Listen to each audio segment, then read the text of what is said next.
en passant. wallaahi États-Unis am na ñoo xam ne xanaa xamoo dañuy continuer duñ nelaw xam nga suñu heure yi. waaw ndeysaan yaa ma gën a xam. heure yi tam ñuy laal ay 3 heures mais dañuy toog di xaar. wallaahi. oui toog xaar dafay def presse bi ak ñoom it seen. amul ñàkk. ah. mënul ñàkk faaw mu am. waaw faaw nga nuyu waaw nuyu naa la nag Nabou. fay naa la. mais tey je pense que tey xëdd nga.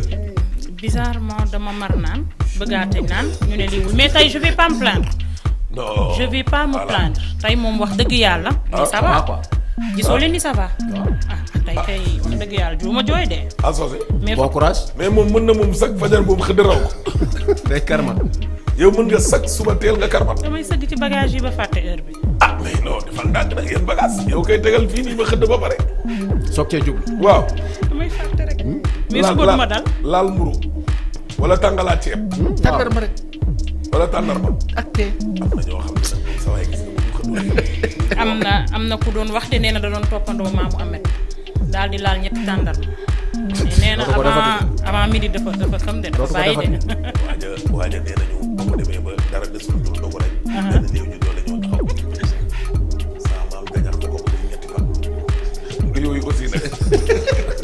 soose ah. yàggee gars yi révolté wu. waaw yonent bi mujj gi xiif gi sallallahu taala alayhi wa sallam ba da doon jël birig takk ci biiram pour mën a taxaw ma ne loolu day la Serigne Cheikh Tidiane Sy Al Maktoum waxoon waayam ja benn pro moom la dañoo bokkoon daara waa ji ñëw fii fan résidence nee na yaay boo yoo seet si jëmm ju tedd ja ndeysaan radiyallahu taala anhu sa waay gardien bi ne ko da nga am audience mu ne ko comment ça audience kon seex pour nga gis ko il faut nga am naan ko seex xama rek ñoom bokkandoo daara ja kon seex pour nga gis ko il faut nga laal audience gardien bi ni ko mu waay Serigne Cheikh Tidiane Sy Al Maktoum mu ni ko doo nag waaru naa waa ji ne ko tey ngaa bind koon ba fay man après naa ko jox moom gardien bi de góor gi jël temps ba dee bind teg fa waaye ba ko gardien bi dugalee ci ñëmu ju tedd ci ñëmu tedd ci mu ne ko yow borom lettre bi de ki ñëwoon audience ne ko yow yonente ngay roy sallallahu alayhi wa sallam cheikh ku la xam-xam ne yow cheikh ay sa turandoo nangam sangam sëtu yonente bi nga ne yonente bi ah yow ci sunna ngay yëngu dugg na fii gën a fi ñu wax ngay tëj sa kër te ki nga xam ne sunnaam googu ngay dund moom këram amul woon sax buntu ba di ko tëj dugg ak génn bi nii yow seex ngay tëj ay buntu ak de audience yow Cheikh Tidiane Sy lu ndaw la ko doon ne ko ay borom sunna ba moom dëkkul woon fan résidence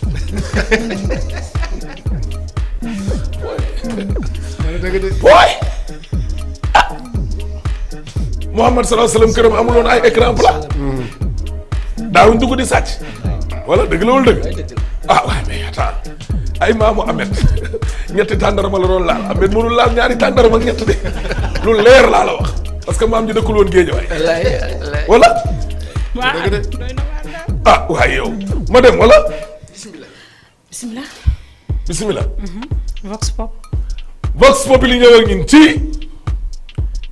gis nga Sophie Gladima Sibi moom waa Mbuur la waaw moom waa Mbuur la moom coowal Mbuur la politique la nag Mbuur yëngu woon na trop dégg nga loolu ci lu jëm ci wàllum hydrocarbure ji ak yamu àndam produit hydrocarbure mooy li ñu doon wax démb ci aéroport waaw kérosène voilà del wax essence bi dawal avion yi suñu yaay yi mën na ko te nga ne kérosène oh gars yi mën a comprendre non carburant yooyu sa bëggoon neel essence bi dawal avion yi rek xam nga danu ne guerre ba ca Ukraine maara deytaal yi mooy laal ba laal suñu aéroport bi waaye Gladima nag ñëw na en sapeur sax la bind de pompière pour fay coowu kérosène googu carburant ak gaz bi parce que ndaw si nee na dëgg la situation bi il est tendue déglul de waaye nekkuñu en rupture donc c'est ko wax de loolu de àndul ak liy génn démb déet ba pare moom sax dafa ne à partir du 23 avril xoolal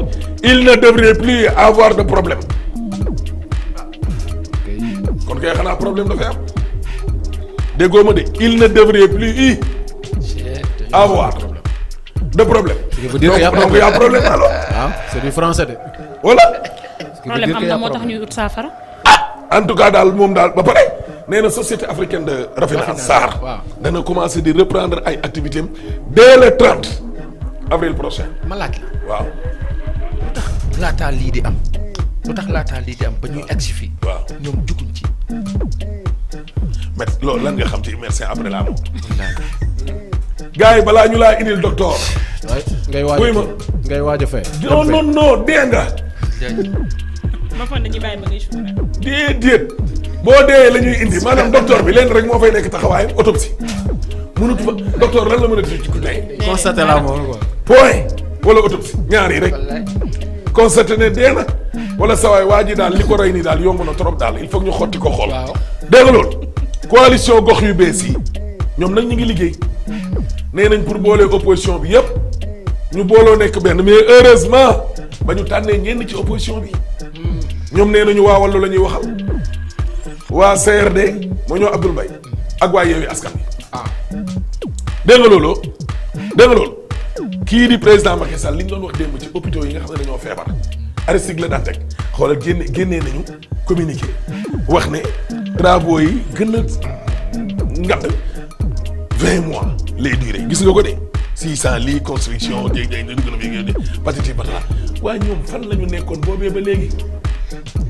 Assane moo jaaxal ñëpp. amul ku koy xelal de kii tribune yéene kaay ñëw ak ñun ci ñeent ci ay saab-saab yoo xam ne dañoo monté woon. waaw ñooñu yàlla dogal na caabi féete na leen ginnaaw. dégg nga loolu libération yéene kaay naa ci dellu soir nee na 6 la ñu woon. juróom-benn la ñu juróom-benn. ana yeneen ñaar. juróom-benn. waaw la police bu Louga jël yóbbu leen ca procureur. kooku jël ñeent ca ñoom mandat de dépôt leen. ñeena. moo ma jaaxal en tout cas le 27 daal lañ leen di atte flagrant délit mooy loxo ci poos di atte dégg termine yéene kaay ñëw ak ñun ci Abdoulaye Baldé otage de Macky. lu xew ubbil article bi nga lire ci biir. mais Abdoulaye Baldé lan moo ko bàyyi Benno Bokk Yaakaar loolu la nit ñi di laaj. lu ko fa ba. fàtte ne Macky am na lu mu waxoon de. ci dossier yi. am na dossier yoo xam ne maa ci def nii de. man de du ma ci yegg. man nag je n'affirme rien nag. man de du ma ci yegg. moo ci def lan. moo ci teg coom-coom ndax loolu la waxoon. est-ce que je pose la question. est-ce que ko tegee ci kaw nit sax nga. Fatou Faye yàlla waxoon ma ak ay feuilles. mais léegi may gis ne le président Sall lan lu jaune lee ñu bind noonu en encadré. expert en compte valeur. loolu dara journal bi bind. déggoo ma de. moom la waa Ahmed doon wax de. non dama bëgg taxawul fii rek. fii taxaw bi Baldé. non Ablaye Baldé. journal bi nee na élection locale yi déglul de biñ ko tànnulee Benno Bokk Yaakaar dafa def déclaration mais traité gars yi de traître wax ne Macky laa trahi Benno laa trahi def na ay sacrifice ñeeng patiti patata mais tànnuñu ko mu dem taxawal coalition. journaliste yi biñ ko laajee ne ko est-ce que yow pare nga pour liggéey sax ak Ousmane Sonko ci élection locale yi dafa ne écarté wul kenn vous vous rappelez. dafa ne écarté wul kenn waaye daal li wóor ba wóor mooy passe Benno Bokk Yaakaar moom tourné na ko. waaw pare na. waaye li doy waar ci mbir mi mooy Ablaye Baldé fii ma yox ak yow nii. ma ngay dajale ay parrainage pour Benno Bokk Yaakaar. journal bi ne lan moo ko fa baax ak lan moo delloo Ablaye Baldé ca biir Benno. laaj boobu laay laaj nii mais kii yoo leen ma. mun la tontu question la loolu tontuwu leen mun la tontu man de mun la tontu. tontuwu leen ma. man kaa seen rek ci matchu Sénégal bi ci stade bi déjà. le président Macky Sall expert en contre-valeur. le palais de la République. la présidence de la République. la première institution. du pays. sa waay nit ñoo xam ni valeur zéro. la fa Macky di dalal yow koo xam ne yow leer na la ni sàcc la Macky woo la ba nga ñëw mu teg la et puis di la wane maanaam loolu mooy encourager sax wàllum contre valeur gii ñuy wax waaye Djibril Ngom li mu def lan moo ko gën a ñaaw gàddu ay document wu jàmbur bokk Pastef nekk Yewwi Askan Wi askan wi dajale seeni document ba pare ba jox la ngir dem élection nga ne ko cas daw ak moom yóbbu ko ca Macky Sall mu leer ko ne enveloppe bii waa ji indi alalu jàmbur la da koo sàcc Jibril da koo sàcc yow nga ñëw toog ak moom ngeen def seen enveloppe bu baax mu naan ba may dugg ci président responsable yi ma joxoon xaalis boo xam ne pour mu organiser benn manifestation enveloppe boobu la ba may dugg ci audience bi laa bokk yóbbaale ko mooy enveloppe boobu ngeen gis waa kii yabuñu mais Macky amul sécurité di bu dee dëgg la sa waay président di la kii audience nga gàddu sa ngandam enveloppe bu duuf xamuñ ndax fete la ca ne xamuñ ndax béjjee na ca ne moom ci palais. xamuñ ndax paakaa ca ne ñu bàyyi la nga dugal. nga xiin yi ñëw toog ak punkal bi mais boo ne ko duut fu ñu jëm. mais sénégalais yi am nañ xel dañuy xalaat yow tamit. dégg nga enveloppe bi sax daa am ku gënoon a dendal ci ñoom. dégg nga déglu de wàllum débauchage opposition bi. maire yi ñu jàpp di ronki journal bi énuméré na ci yaatu lu revue de presse bi di ngeen am tur yëpp ku mujjee dem ki mooy maire Wakaam. ka ubbi dem nga mooy Bamba Fall. ak maire bojo yu ndaw yooyu nga xam ne nag ñoom la ne coppet ci fan yi ñu génn nii. dégg nga mi ngi nii mais tax journal bi ne Macky Sall en manque d'inspiration. Macky Sall amul ku koy conseiller wala xel mi ci boppam kii nu mu def ba falu jaaxal li xel mi ci boppam soose Macky xel mi ci boppam daf fukki at yee mujj 10 xel mi mujj Lambert dem wa ilaa xam-xamam daal manqué na parce que journal bi nee na wàllum transhumance bi déglul ma limal la de waaj a jóge Kanel waaj a jóge Thiès waaj a jóge Parcelles jën wu rëy wa Moussa Sy ay Idrissa Seck ay mut Kanel mais Macky Sall punkal yi ñu waxoon ne daw nañu yëpp ñëw ci moom yëpp non seulement dañ leen a gagné mais dañ leen a humilier ci élection locale yi door leen seeni bureau de vote waa transhumance gi moom Macky Sall continuer ba léegi nii da ci mooy moom lu mu ci gis yow jëmale wala kanam au contraire da lay yàqal parce que journalu des médias bi nee na responsable Benno Bokk Yaakaar ak APR mais ñooñu ñoo gën a mer xanaa xamoo ci transhumance yi yow nekk fi 2008 ba léegi di xiin ak Macky Sall yoroo leen xaala wala kasi torox ba ni tot Macky Sall ñi nga xam ne ñoo doon fexe pour bu mu falu mais ñooñu noonu lay récupérer léegi ak ñoo xam ne ñi ngi woon ci yeewu bi mais imagine rek yow nit jàkkaarloog waa APR xeex ak ñoom ba ni saay génne leen ay jaasi dóor leen ba gañe leen nga ëlbati ko yow jël kooku def ko PCA wala ministre bàyyi waa APR yi nga xam ne ñenn ñi seen bakkan rox na ci personne ne comprend. oui Macky Sall mii ku koy xelal teeral quotidien ñëw a ngin ci ceema ko mais liet ko ne nañ bàyyi xel li xew démb Côte d'Ivoire Ouattara ado nit ñi assemblée lañ ko doon xaar pour affaire dauphinat am gi le dauphin mu génn ca vice président actuel gouverneur de la banque centrale des États de l'Ouest BCEAO vice présidence ba moom lañ koy wax démb ca kanamu congrès ba la Alassane Dramane Ouattara taxaw choisir son dauphin constitutionnel te Sénégal tam buñ fàtte ne poste vice président voté nañ ko mi ngi ci réew mi de yéen xanaa xamoo ne loolu mi ngi ci réew mi day nelaw. mi ngi ci réew mi chaque jour nga dajeeg moom. te xam nga te Ahmed. te du ko xamee Ahmed vice présidence bi dafa am ka nga xam ne ca kaw lay dirigeanté mbir mi te Côte d'Ivoire nag heure bu nu tàmbalee nii. day law. non li la xew démb Côte d'Ivoire nag ci waa Sénégal bàyyi xel. scénario bi moom il est clair que Ouattara est en train de préparer son départ. kii moom Ouattara est en train de préparer son départ. ma nga naan kii. yow Ouattara ak tonton Jogay réeréwuñ ci dara ñoom ñaar xam nga tonton. il a reconduit son premier ministre. xamoo est-ce que dañu ko affiché fii ci régie bi tonton Jogay. xaar balaa kii émission bi jeex naa la ko déedéet. sunu laa mu ñëw ak ñun ci Abdou Gueye nee na 4 appuis yi dañ ko fee war a jëlee.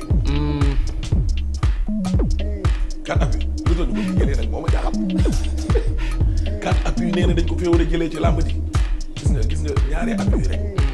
daaw boo xëyee géeg ma. wàcc vraiment làmb ji wàcc waxuma laa 4 nag. wàcc nga waaw lii de wàcc la.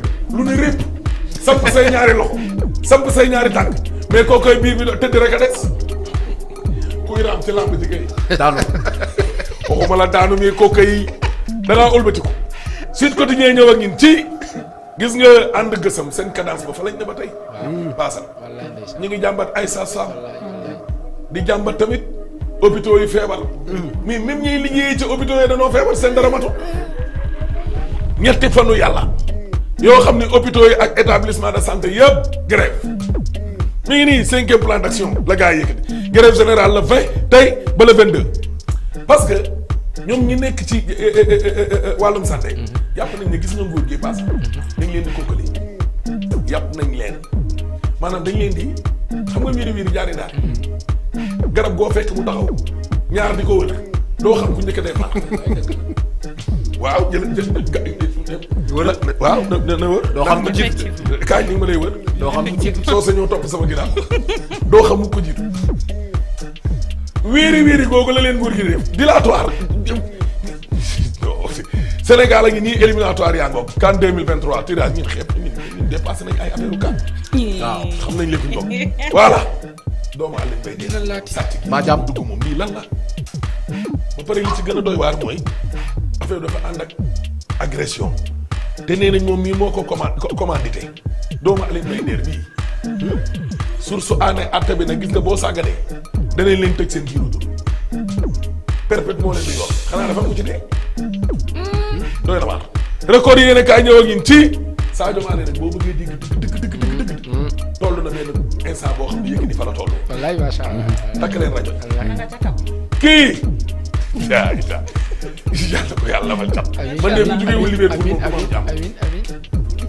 amatul dara lu mu fay prouvé. amatu ko dégg nga l'info yéen a kaay ñëw ak ñun ci gis nga kii da doon nëbbatu nit ñi mais Macky léegi dafa wan nit ñi léegi moom vrai visage am moom mu ngi nii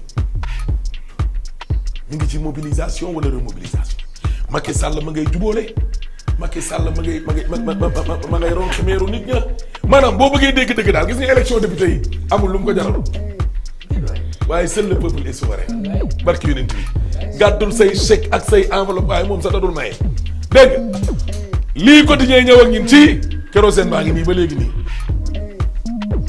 dégg nga de l'état blanchi par les professionnels du pétrole ñoomi neen la de ñoom naan la rek.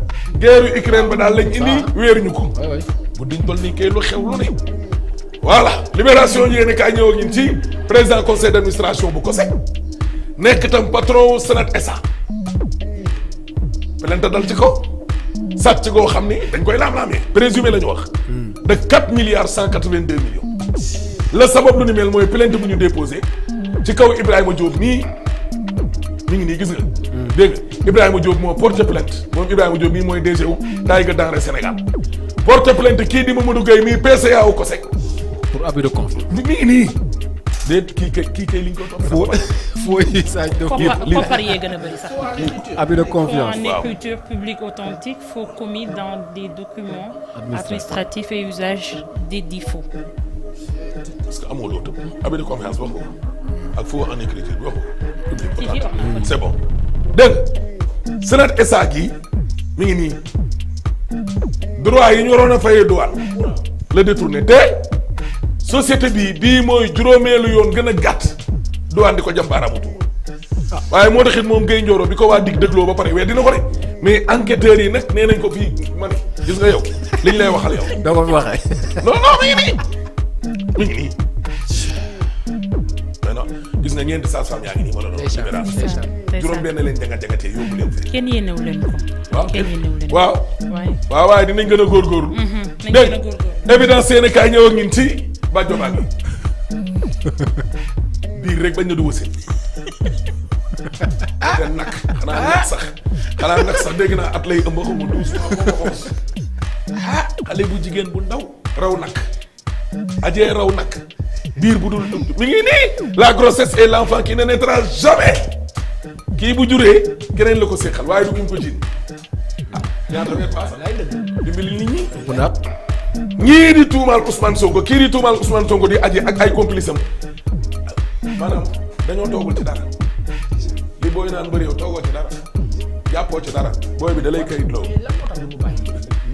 mais aji jàppul ci dara moog ay complice am tous mu ne mënatu ñoo dellu ginnaaw te nag pourtant gis nga gàcce gu gàtt day gën a ñaaw de. gàcce gu gàtt gën gu gudd gàcce gu gàtt gën gu gudd bay dee mun a kii borom tengaa dañuy ko jóge.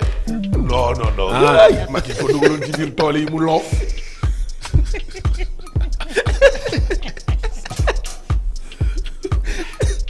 waaw mu noppi wallaay aji mbaye ngi nii gis nga ko aji mbaye ngi nii et compagnie risquent la prison à vie. Association de malfaiteurs, vol en réunion avec usage de véhicules, usage d'armes et violence. te nee nañ ko jigéen ki moom mooy chef de gang bi. Mbete film. ah mooy doom bu teg ak sa baay de. bu teg ak ndeer nag.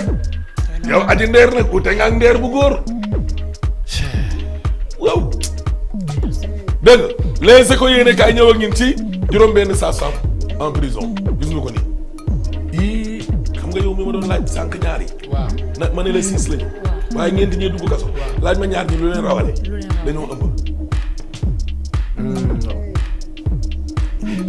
les 2 autres sauvés par leur état de grossesse très avancé. dañoo am chance sax très avancé boobu moo leen sauvé. waaw mais xanaa ñaan bu avancé wuloon buñ toll woon ci weer wala ñaari weer.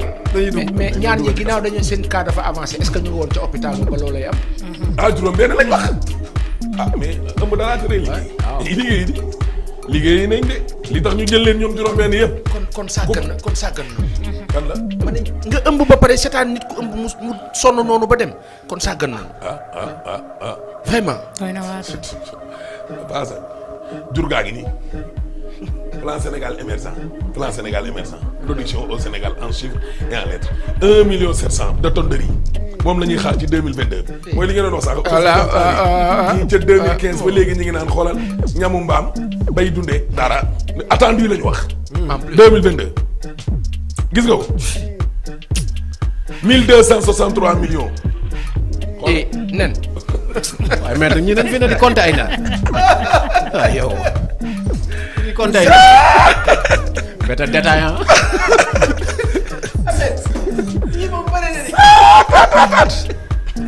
lépp jël Sénégalais yi ko war a lekk. dañ koy baxal wala dañ koy omelette.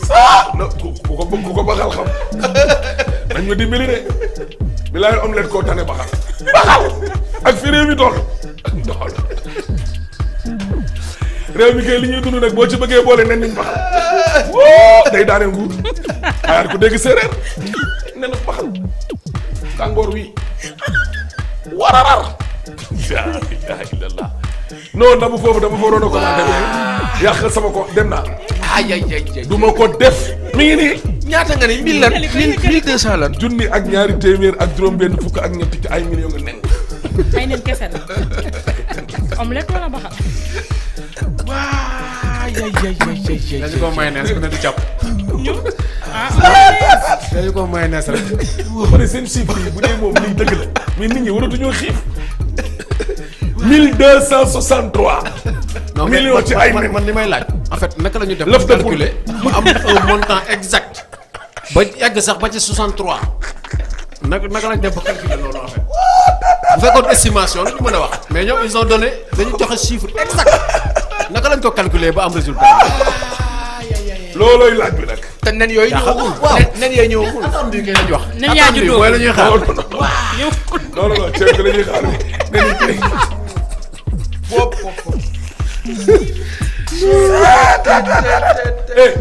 nen yaa ngi fi de. fan lañ nekk. nen yaa ngi ci réew mi ak meew mi 283 millions de litres gis nga ko de lait produit en 2022 lii mi ngi bi de 90 000 tonnes de viande juróom-ñeent fukki junni ci ay tonnes ndawal déggoo ma di ci réew mi. ñaari téeméer ak juróom-ñett fukk ak ñett ci million mu litre meew dégg ci junni ak ñaari téeméer ak juróom-benn fukk ak ñett ci ay million mu nen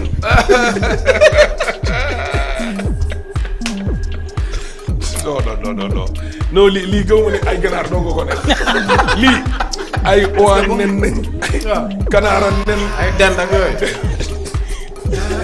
xoolal baasa xoolal rek 15 087 tonnes d'or et waaw 63 729 tonnes de zircon 2 400 000 de tonnes de phosphate produit en 2021 mooy li nga expliqué léegi nii te kenn du xiif gi ngi leen di rey. waaw waay c'est paradoxal en fait. mais nen yi fu ñu ko stocké nii laa bëgg a nen yi.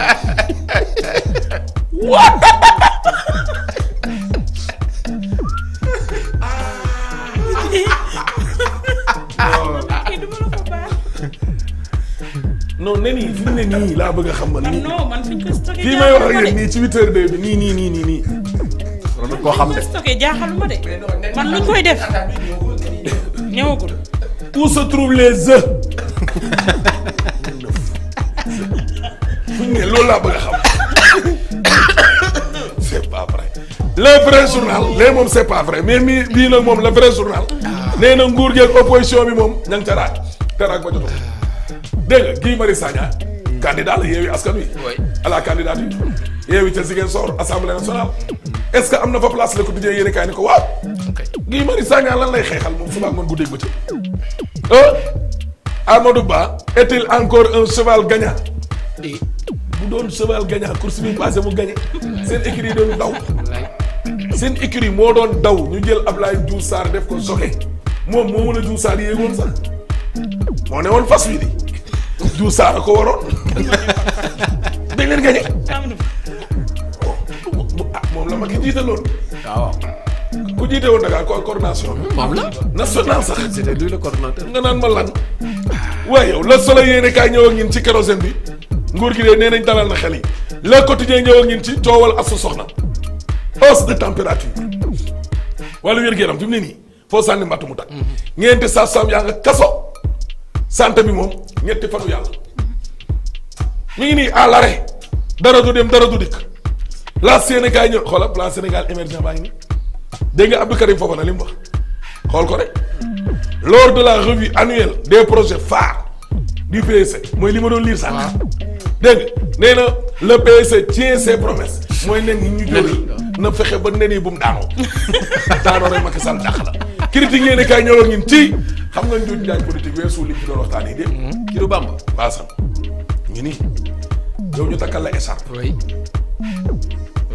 sa waay gis nga ko oui c'est vrai. ah oui en vertu des lois Oui. patati patata qui Oui. sont conférées je vous déclare maire de la ville de 3 points de suspension takkal la ko gars yi tàccu nga gàddu écharpe ba oui daw jaay ko Macky tawagu. moo tax journal bi ne gis nga ko le ridicule ne tue plus dans ce pays du dara transhumance mbon mais c'est Oh. extraordinaire reniement wàccu lekkat tifli lekkat waxet rek nga yaakaar ne loolu jàmm la enquête yéen kaay ñëw ak ñun ci cohabitation après les législatives la conquête des terroirs Macky fi mu nekk nii élection député yi amul lu mu ko jaral lu mu ko jaral rek yeneen gars yi ci des na leen ko jaral Walf Fadjri ñëw ak ñun ci ñàkk kérosène bi waa léegi maire yi nga xam ne dañoo dem ñoom lan la ñuy peese dara maire yi dem la Walf Fadjri di laaj lan la ñuy peese gars yi duñu leen topp de mais c'est pas intelligent en fait. parce que maire Kotiari bi wala ñoo ko investiroon mu dem mais est-ce que ñi ko falal ànd nañoo ak moom ci dem gi. Macky loolu intéressé wu ko c'est pas intelligent. xam nga lu ko intéressé maire goxu nangam bàyyi na yeewi ñëw na bennoo ci turu yow bu ñëwee bennoo non seulement du indi nit ñi dëkk ba danañ ko mere mais yow Macky yow tamit sa parti ci boppam ak sa c'est coalition ça. danañu mer élection yi boo jiitalee maire transhumant boobu gars yi voté contre sanctionné la mais la preuve bu doon loolu c'est valable Idrissa Seck kenn du ko gañe waat Thiès. c'est ça c'est ça qui a tué Idi ah. comme Moussa Sy looloo rey Idi waaw complètement. waaw Idi bu toogoon day gagné doogoon day gañe comme Moussa Sy toogoon day gagné yow boo demee moom gars yi duñ la topp boo demee dara kenn du la topp. barki unité kenn moo tax direct news ne waa léegi allié wu Macky xool leen sa waay ñii lan la ñuy peese guddi ñu toll nii boo leen doon jënd tey seen njëg li lan la jaruñ 15 francs ñetti dërëmu mburu ñaar dërëmu doon 10 15 jamonoy xale déglul 10 15 xoolal candidat bu Moustapha Niass ca Kër Madiabel xoolal xale bu ndaw a ko gagné liste parallèle la ko gagné Abdoulaye Diatta Aminata Mbengue Ndiaye dem jàppale ji Mamour Diallo ca Louga waaw le baobab Aminata Mbengue Ndiaye dem jàppale Mamour Diallo mel na Mamour Diallo impôt domaine Mamour Diallo mel na mu mag mi Mamour mu mag mi Aminata mu mag mi dem jàppale ko Moustapha Diop gañe leen incroyable kon ana PS te njiital PS googu moom mooy Aminata moo remplacé Tanor dem lëkkaloo ak le tout puissant Mamour Moustapha Diop booy bi dem gañe leen candidat yi nga xam ni waa réew mi bu Idrissa Seck yëpp dañ leen a dajale woon yëpp ca Thiès sa waaye amul benn nit boo xam ne gañe ka commune ya dañ koo gañe Babacar Diop dóor leen ca ville ba li gën a dee sax mooy Idrissa Seck moom dañ ko humilier moom dañ koo dóor ba dóor ko ci bureau de vote mi ngi nii xoolal mi ngi nii et Idrissa Seck humilié jusque dans son bureau de vote laa la wax mi ngi nii te Macky Sall nag guddi ñu toll nii daanaka dafa mel ni ko xaw a nekk kaso mënul débarrasser aux gars yi les alliés mi ngi nii mënu leen a pousse waaye nag ñoom ñooñu it seen bët li mu doon rëy ak fi ñu doon xool nag dañuy wàccee seen bët. waaw seen i ambition moom danañ ko mujj limité wala ak kii yaa ngi nii. Gladima Sophie. borom kérosène Vladimir Gladima bés bi la jour ñëw ak ñun ci réunion bu tànk gis nga affaire kérosène bi Gladima ngi nii. Gladima la xaw ma Vladimir. alerte yéen kaay ñëw xoolal ëtt politique bi paase. léegi yàqu le débat d'idées avec un niveau boo xamante ni nii sa waay élevé xam nga boo daan seetaan ñoom Abdourahim Agne wallaay jamonoy RTS bu yàgg na beneen niveau. après ñu indi Idrissa Seck ci compte parti démocratique sénégalais dégg nga loolu mais léegi xoolal quand le jeu politique déshumanise déglu de les relations humaines maanaam léegi diggante nit ak nit léegi nit a jël nekkatu fa yàqu na wax yoo xam ne maanaam duñ ko wax sax mala léegi moom la ñuy wax léegi ci ëttu politique ay tuumaalante su leen dëmboon yàqante yu doy waar yoo xam ni maara day taal yi waxante yu ñaaw a ñaaw sax 24 heures yéene kaay nañu la xew poste la ñaaw na lii mooy problème. waaw poste moom non poste sax moom gis nga moo war programme yi ci service bi poste moom yàlla dogal na ne sax maanaam moom faatoom moom dafa nekk ci boppam ñoom moom kii nañ faatoom gi defar nañ koo pare nit ñi moom defar nañ keesu néew baag yëpp defar nañu ko léegi denc ko daal moom moo des Omar Touré gi nii capitaine Touré ginnaaw ba mu jógee IAM ak la ko ca nguur ga def ak ñu ko def yi génn fi yëpp Barthélémy Dias moom jël na ko mu koy xelal nag ci lu jëm ci wàllu kaaraange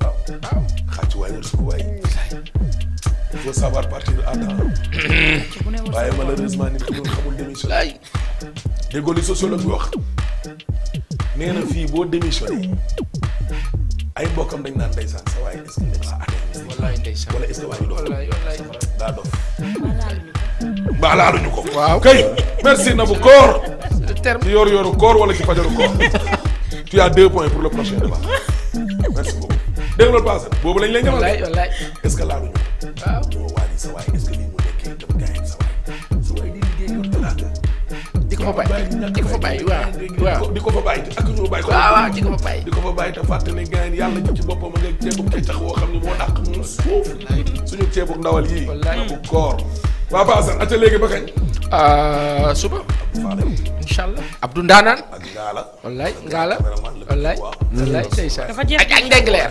ak Ndengleer Ndengleer. non non bu ko fi tudd di ko may promo vraiment ngay may ci promo lam doon Ndengleer ak Abdou Aziz ak mon frère sama waa ji wallaay Abdou Seye waaye kii sama frère la Abdou Seye ngi noonu taxaw ñooy les grands caméramans waaw léegi ba kañ doy la guñu.